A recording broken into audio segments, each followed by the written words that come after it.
ஒருத்தர் ஒரு உதவி கேக்குறாங்க, முடியும், முடியாது. என்னால செய்ய முடியும், செய்ய முடியாது அப்படின்னு ஒரே வார்த்தையில சொல்லிட்டு போயிடலாம்.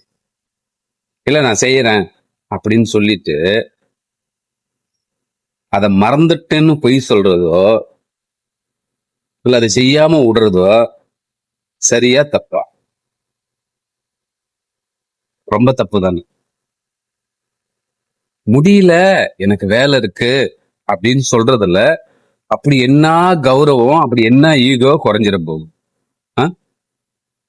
இல்ல எனக்கு என்னால வர முடியல, என்னால செய்ய முடியல, சாரி அப்படின்னு சொல்றதுல தப்பு ஒண்ணும் இல்லையே.